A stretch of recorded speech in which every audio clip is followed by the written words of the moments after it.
Thrissur Viyyur jail പരിസരത്തു നിന്നും രക്ഷപ്പെട്ട കൊടും കുറ്റവാളി ബാലമുരുകൻ തമിഴ്നാട്ടിൽ പിടിയിലായി. തെങ്കാശി കോടതിയിൽ ഹാജരാക്കിയ പ്രതിയെ ജുഡീഷ്യൽ കസ്റ്റഡിയിൽ റിമാൻഡ് ചെയ്തു.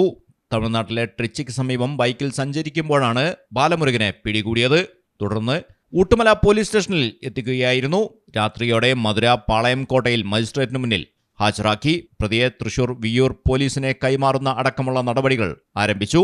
കൊലപാതകമടക്കം 53 ക്രിമിനൽ കേസുകളിൽ പ്രതിയാണ് ബാലമുരുകൻ. കഴിഞ്ഞ നവംബർ 3-നാണ് വിയ്യൂർ ജയിൽ പരിസരത്ത് വെച്ച് കസ്റ്റഡിയിൽ നിന്നും ഇയാൾ രക്ഷപ്പെട്ടത്. തമിഴ്നാട് പോലീസ് സംഘം ബാലമുരുകനെ വിയ്യൂരിലെത്തിച്ച സമയത്താണ് ഇയാൾ രക്ഷപ്പെട്ടത്. ജയിൽ പരിസരത്ത് വെച്ച് പ്രതി രക്ഷപ്പെട്ടത് വിവാദമായിരുന്നു.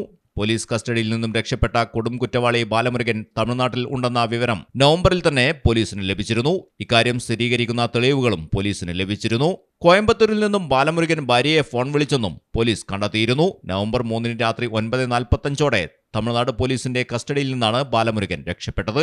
തമിഴ്നാട്ടിൽ രജിസ്റ്റർ ചെയ്ത കേസിൽ വിരുനഗറിലെ കോടതിയിൽ ഹാജരാക്കി വിയ്യൂരിലേക്ക് കൊണ്ടുവരുന്നതിനിടയിലാണ് ബാലമുരുകൻ രക്ഷപ്പെട്ടത്. ജയിലിന്റെ മുന്നിൽ വെള്ളം വാങ്ങാൻ നിർത്തിയപ്പോൾ കാറിൽ നിന്നും ഇറങ്ങി ഓടുകയായിരുന്നു. കഴിഞ്ഞ മെയിലും തമിഴ്നാട് പോലീസിന്റെ വാഹനത്തിൽ നിന്നും ബാലമുരുകൻ രക്ഷപ്പെട്ടിരുന്നു. മോഷ്ടിച്ച ബൈക്കിലാണ് അന്ന് രക്ഷപ്പെട്ടത്. ഇതിനുശേഷം കോയമ്പത്തൂരിലെത്തിയ ബാലമുരുകൻ ഭാര്യയെ ഫോൺ വിളിച്ചെന്ന വിവരമായിരുന്നു പോലീസിന് ലഭിച്ചത്. തീർത്ഥാടന കേന്ദ്രങ്ങൾ കേന്ദ്രീകരിച്ച് ബാലമുരുകനായി പോലീസ് അന്വേഷണം നടത്തിയിരുന്നു. തമിഴ്നാട് ക്യൂ ബ്രാഞ്ചുമായി സഹകരിച്ച് കേരള പോലീസും ബാലമുരുകനായി അന്വേഷണം തുടർന്നിരുന്നു. ഇതിനിടയിലാണ് പിടിയിലാകുന്നത്. കേരളത്തിലടക്കം വിവിധ കേസുകൾ ഉണ്ട് ബാലമുരുകന്. മോഷണമടക്കമുള്ള ക്രിമിനൽ കുറ്റങ്ങളാണ് ബാലമുരുകന് എതിരെയുള്ളത്. ബാലമുരുകൻ രക്ഷപ്പെട്ട സംഭവത്തിൽ തമിഴ്നാട് പോലീസിന് ഗുരുതര വീഴ്ചയുണ്ടായി എന്നാണ് കേരള പോലീസ് കണ്ടെത്തിയത്. തെളിവെടുപ്പിന് കൊണ്ടുപോയ പ്രതിയെ സ്വകാര്യ കാറിലാണ് തിരികെ എത്തിച്ചതും കൈവിലങ്ങടിയിക്കാതെ പ്രതിയെ പുറത്തുവിട്ടതുമടക്കം വീഴ്ചയാണെന്നും കണ്ടെത്തിയിരുന്നു. തുടർന്ന് ബാലമുരുകനെ വിയ്യൂരിലെത്തിച്ച 3 തമിഴ്നാട് പോലീസ് ഉദ്യോഗസ്ഥരെ സസ്പെൻഡ് ചെയ്തിരുന്നു.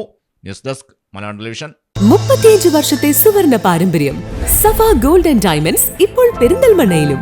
ഇന്ത്യയിലെയും യൂറോപ്പിലെയും പ്രമുഖ ഡിസൈനർമാർ ഒരുക്കുന്ന അപൂർവ ഡിസൈനുകൾ. Different by designs. നിങ്ങളെ പോലെ സ്പെഷ്യൽ.